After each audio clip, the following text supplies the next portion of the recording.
My name is Richard Lavoie, and I'm the director of the Eagle Hill School Outreach Program based in Greenwich, Connecticut. In a few moments, we're going to fill this room with an audience of people who will have the opportunity to experience what it's like to actually be a learning disabled child. 6 to 10% of the children in the United States today suffer from learning disabilities. This translates to hundreds and thousands of children and hundreds of thousands of families that are affected by this disability. In order to understand learning disabilities and what the child goes through, we of course must first understand what the term means. And when we talk about learning disabled children, we don't talk about what the child is, but we talk rather about what he is not. It's a definition of exclusion. In other words, give me 5 children that aren't functioning in the classroom. Take away the child who's mentally impaired or mentally retarded in some way. Take away the child who has a primary emotional disturbance. Take away the child who's not had the opportunity to learn. And take away the child who has some modality deficit, who perhaps is deaf or blind. The child that remains is a learning disabled child. That is, the child is not functioning in school, and yet his modalities are intact. He's had the opportunity to learn. He's not disturbed, and he's not retarded. One of the most common misconceptions about learning disabilities is that it's a school problem, when in actuality it affects every waking moment of the child's day. For that reason, we've called together a group of people today that view the child through very, very different eyes. We have a social worker, a psychologist, a recreational therapist, a regular education teacher, special education teachers, and most importantly, parents, teachers, and friends of learning disabled children. And those people will have the opportunity to walk for a mile in the shoes of the learning disabled child and see firsthand the frustration, anxiety, and tension that those children experience in school every day. The rules are very simple. First of all, this is not a role-playing activity, it's what's called simulation. Now, if you don't want to participate in this, if you would prefer to sit this out and you don't want to be called on, if you don't like being embarrassed in front of people and being asked to do things you can't do and being made to feel really uncomfortable, okay? That's tough. Because one of the things that you've got to gain as a parent or a teacher dealing with learning disabled people is this, the idea of problem ownership. You see, the learning disabled child isn't learning disabled just so he can mess up your English class 8th period every day. He's not learning disabled just to complicate your lifestyle at home. He has no choice. So, we want everyone to participate. The first rule. The second rule is please no role playing. We don't want you to try to act like kids. The material will make it difficult for you to function. There is no need for you to try to make it worse than it really is, okay? And I am going to have the bias that many mainstream teachers have, which is that LD means lazy and dumb. And if you just push the kids and motivate them enough, they can learn. It's that they choose not to. Again, please just follow along with me. Don't take anything personally. We'll have a good time doing this thing. Nobody's going to get hurt, but you will get a chance to see what it's like to be a learning disabled child.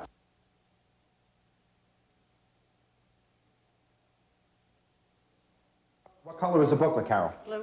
What's it say in the front of the booklet, Kit? F.A.T. What's it stand for, Carolyn? What does it stand for, Carolyn? I don't know. What is it? It says at the bottom of the book. What's it stand for, Maria? Frustration, anxiety, and tension. Frustration, anxiety, and tension. What kind of animal's top of the page, Cara? Bird. Turn to the next page. What color's the first page, Jane? Blue. What does it say in the first page, Carol? The first page, Carol. Earth to Carol, come in, please. The first page. Earth to Carol, come in, please. Raise your hand if you thought that was funny. Yeah, everybody likes that except who? Except Carol. Anytime you as a teacher or a parent decide to use sarcasm with kids, understand that you created a victim. Now that little throwaway line that I threw at Carol, I will forget within 5 minutes, you will forget within 5 minutes, but it's very likely to stay with Carol for the rest of the day. Those little throwaway sarcasms we use. Jody, what color's the print in the first page? Black. What does it say, Lee? Activity 1. Was that what it says, Stephanie? Yes. Turn to the next page. What color's the next page, Lee? Yellow. What kind of animal's top of that page, Jody? Tiger. That's not a tiger. Carol, what kind of animal's top of that page? It's a cat. It's a cat. Famous story with a catnip, Maria. Famous story with a catnip. Famous story with a catnip, Maria. Famous story with a catnip. Give me one famous story with a catnip, Maria. Okay, does anxiety affect performance? Does anxiety affect performance? Of course it does. According to this, Maria doesn't know one story with a catnip. Give Maria a call tomorrow, she'll give you 30 of them. But in this situation, with the anxiety we've created already, with the anxiety that we've created in a short period of time, Maria's unable to get that information out. Famous story with the catnip, Carolyn. 3 little kittens. Famous story with the catnip, Debbie. Garfield. Famous story with the catnip, Car. Incredible Journey. Famous story with the catnip, Kelly. Melissa? Karen? Kim? Merritt? Okay, let's take a look at what's happened now. I accepted the answer, I don't know, from Kelly. What were the next 4 answers that I got in a row? I don't know. See, we have to really put this under a microscope and look at this. You people have been learning disabled now for 6 minutes, and many of you have quit. Not 6 years, not 16 years, the way the LD child lives, but 6 minutes. And many of you, once I began accepting the answer, I don't know, how many of you decided if he calls on me, I'm going to say I don't know? Raise your hands. Yeah. Many of you have decided if he's going to accept I don't know as an answer, I'm going to stop trying to think of a response and I'll just say I don't know. Okay, Jody, what kind of animal is that? Top of the page again? Cat. Down below, what kind of animal is that? Lee? Duck. Stephanie, what kind of noise did a duck make? Quack. Famous story of the duck and it, Nancy? Famous story of the duck and it, Karen? You were ready for me, weren't you, Nancy? Famous story of the duck and it, Karen? Famous story with the duck in it, come on. Famous story with the duck in it. One famous story with a duck in it, Karen. I can't think famous of a story with a story. duck in it. It doesn't take a lot of thought, Karen. Famous story with a duck in it. One famous story with a duck in it. Nancy knew one. Yeah, well, Nancy's better than I am because I can't think of Debbie, a story famous story with a duck in it. Donald Famous story with It's a cartoon. Famous story with a duck in it, Karen. Make way for duck. Famous story with a duck in it, Kelly. I was going to say Donald Duck. Oh, she took my answer. Don't you love it? Melissa, famous story with a duck in it. Turn the page. Karen, what kind of animal is that? Top of the page. I'm sorry? A pig. What kind of noise did a pig make, Kim? Famous story with a pig in it, Merritt. Famous story with a pig in it, Merritt. Famous story with a pig in it, Paula. Down below, what kind of animal is that, Car? Swan. What kind of noise did it make, Debbie? Okay, see, what you've got to see sometime is you've got to see Fat City from where I'm standing. Because I've got 15 people looking up at me, and I say, what kind of noise does a swan make? And everybody takes a sudden interest in their shoes. They look down and okay, they're both on there. In other words, what happens is, after 9 minutes of a learning disability, you people have already bought into one of the credos that controls the life of the LD child, which is this. If I can't see the teacher can't see me. And so what you do is you look away because we all know that it is the human reaction to anxiety. The first human reaction to anxiety is to look away from the source of the anxiety. And yet, what's the first thing we say to kids when we yell at them? You look at me while I'm yelling at you. You look at me while I'm spoiling your life. There are so many things we do as parents and teachers that don't make any sense. How many people here insist that kids look at them when we yell at them? I do all the time, and it makes absolutely no sense, and it's contrary to everything we know about the human reaction to anxiety. Okay?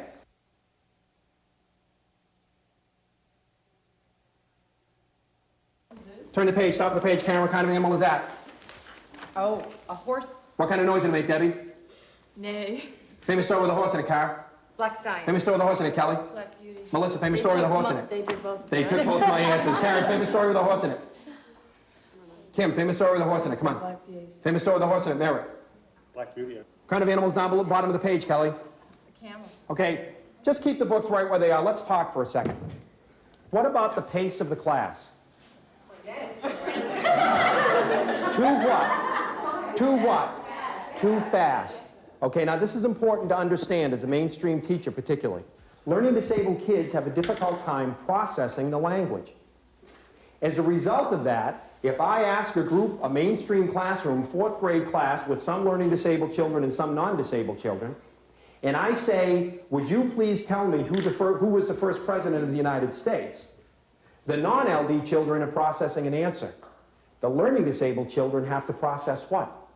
The question. So in effect, they have twice the processing load to do than the other students in the class. So even if the class is moving at a normal rate, to the LD child, it seems to be moving at this breakneck speed as we've been talking here. So you say, who was the first president of the United States? The non-LD kids are processing an answer. The LD kids have to process the question. They actually have to go, okay, let's see, who, it means it's going to be a person. Was means he's probably dead. First, the one at the beginning. President is probably the one in Washington of the United States. President of the United States, the one okay, who's the first president of the United States? Oh, I know that. And he raises his hand. Everybody else has gone to recess. Because he had twice the processing load to do. Lee is my non-LD child. Stephanie is my LD child. And I say, Lee, could you please tell us the name of the book we're reading today? And she says, Huckleberry Finn. And I say, Stephanie, could you please tell us who wrote that book? And she says what? Huckleberry Finn.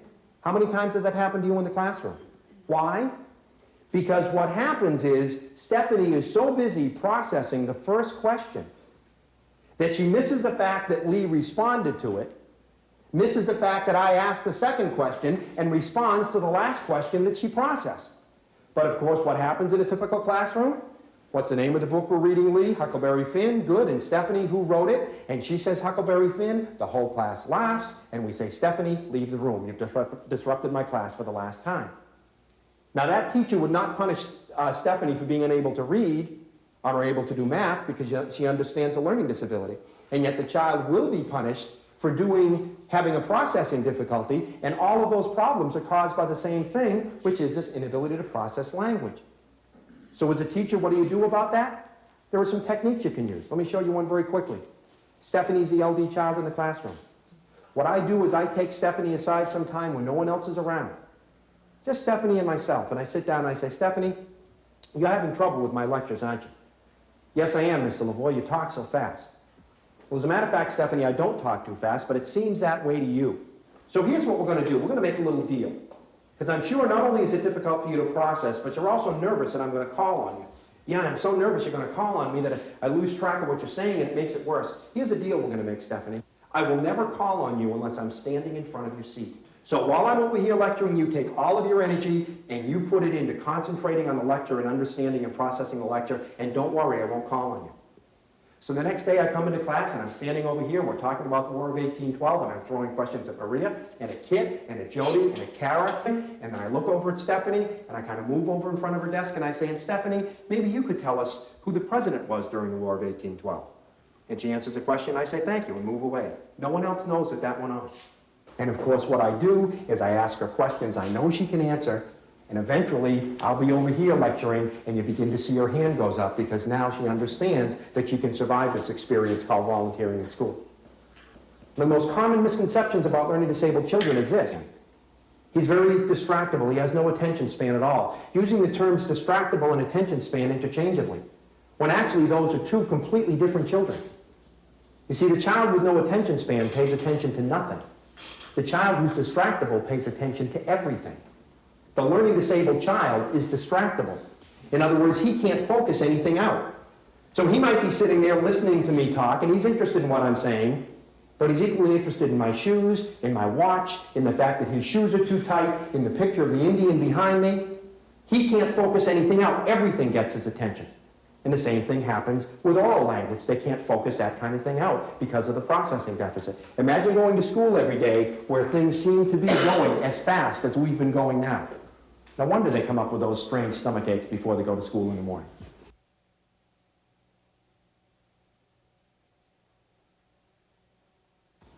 Okay, bottom of the page again. Don't turn the page. Bottom of the page. What kind of animal is that, Jody? Camel. Lee, if I want to see a camel, where can I go? To a desert. Where's a good desert? Stephanie, where's a big desert? What country? The Sahara. Quickly, another one. Nancy, what country? What country is the Sahara in, Nancy? Africa. Good guess, Karen. If I want to see a camel, where can I go? Egypt. A famous story with a camel in it, Debbie. Car, do you know a famous story with a camel in it? Kipling's Just So story. Kelly, famous story with a camel in it. The Arabian Nights. Melissa, famous story with a camel in it. I don't know. Okay, don't turn the page yet. Who wants to volunteer for the next one? Let's take a look. Not one volunteer. Why? There's two reasons why you won't volunteer in this particular exercise. Let me explain to you what they are. First of all, you've been learning disabled now for the last 10 minutes or so. Learning disabled people do not like surprises. They don't like dealing with something if they don't know what's coming up. You don't know what's coming up, so you're not going to volunteer. But that's not the real reason you're not volunteering. The real reason you're not volunteering is this. And think about this. What did I say to you when you got an answer right? What did I say? Nothing.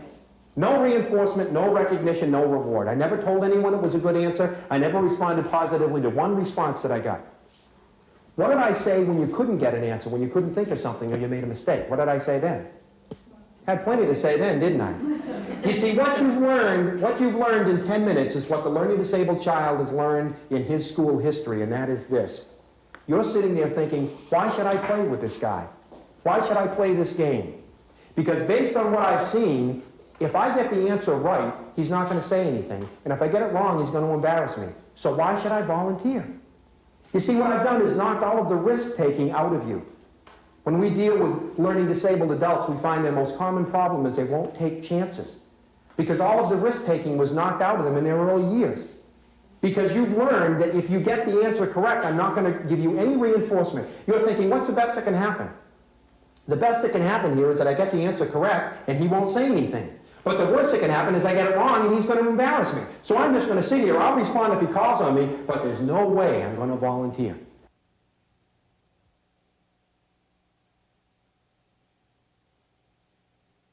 Okay, open to the next page, go. Raise your hand if you can tell me what's on this page.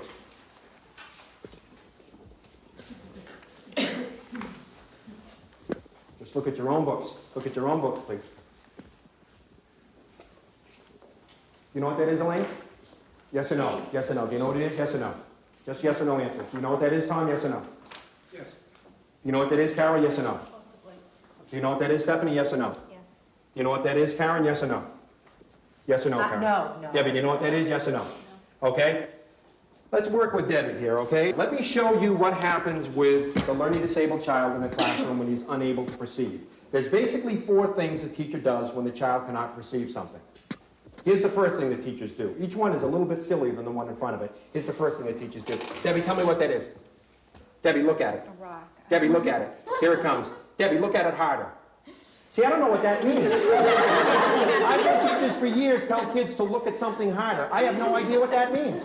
I don't know what that means. I mean, I can push harder or pull harder, but I can't look at something harder. So the first thing we do is we tell them to look at it harder. That doesn't work. We do this. Debbie, put the book. You don't have to turn the book around. Second thing we do is we say we're going to give them something.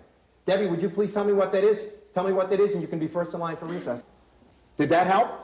No, Why do we do that? Why do we do that as teachers? The child can't do something, so we automatically promise him something if he can. That would be like if I took my child to the hospital with a temperature of 105 degrees, and I went to the doctor and I said, "Doctor, my child's got a temperature of 105 degrees." And the doctor said, "Here, I tell you what, here, I'll give you this $1. I'll give you this $1 if you can get it down to 102, son." How would that be? You would expect the doctor to give some sort of medicine. You wouldn't expect the doctor to try to bribe the child out of his temperature, and yet that's what we do with kids. We try to bribe them by giving them things. Did that help, Debbie? It's a man. No. Okay. All right. Okay. It's got a coat Okay. on. All right. We do 3 It's down things. We here. basically do. Now, the third thing we do is we begin taking things away. We begin taking things away from the child. Tell me what that is, or you can't go to recess. Tell me what that is, or I'll send a note home to your mother. Tell me what that is, or I'll drop you down a reading group. When that doesn't work, we go into our 4th mode, which is something that I find very distressing as a personality trait that many, many teachers have, and that is we do what's called blaming the victim. What we do is we blame Debbie. We say the reason Debbie can't tell me what this is she's not what? Trying hard enough. You see, what that reflects is what we call blaming the victim. That reflects blaming the victim. What we say is the reason the child can't tell me what this is that the child is not motivated. It's a motivational problem. Because we all know that the answer to learning disabilities is motivation, right? The key to overcoming learning disabilities is motivation, correct? Wrong. Wrong. Motivation is one of the most misunderstood concepts in education today. Motivation only enables us to do, to the best of our ability, what we are already capable of doing. Let's try it a little bit more. Debbie, can you tell me what this is now? Yes or no? Yes or no, Debbie? No, I Okay. don't know what that thing is. Okay, here we go, Debbie. I've got a check, blank check for $100. I will sign this over to you if you can tell me what this is in 5 seconds. My husband's gonna kill me.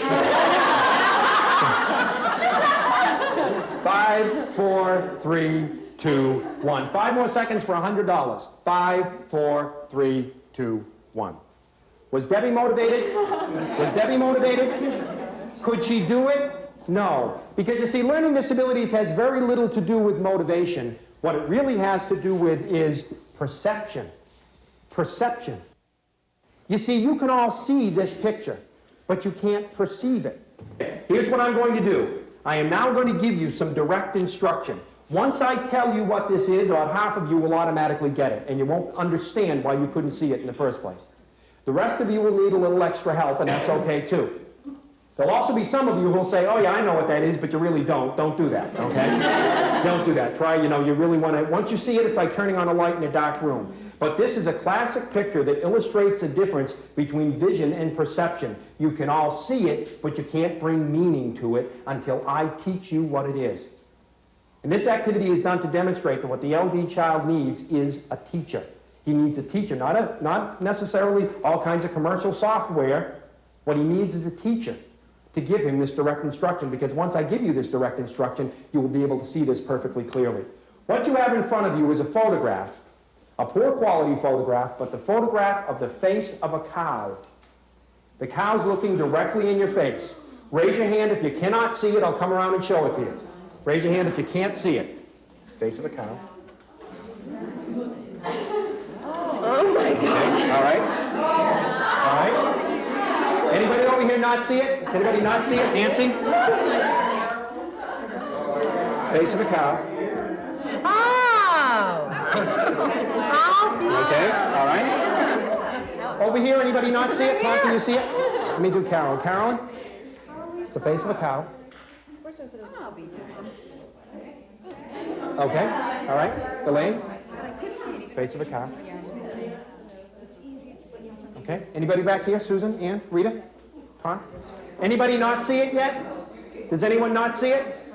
Okay, everyone, please look at your picture. What do you have in front of you? It's a cow. It always was a cow. I didn't change it. I didn't change the stimulus. All I did is give you direct instruction. And yet what we do with learning disabled kids is we expect them to go in a corner and teach themselves.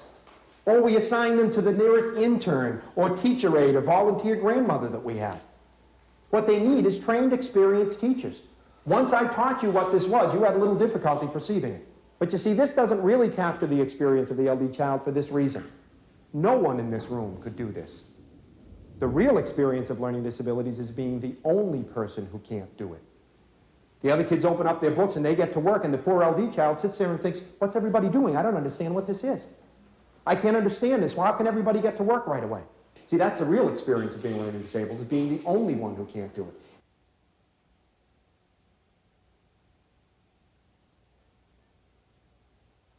According to the International Reading Association, 95% of textbooks and 93% of teachers teach comprehension through vocabulary. In other words, we go through the words, we find the words, any words the child's going to have difficulty with, we teach him those words, and then we assume he'll be able to understand the story.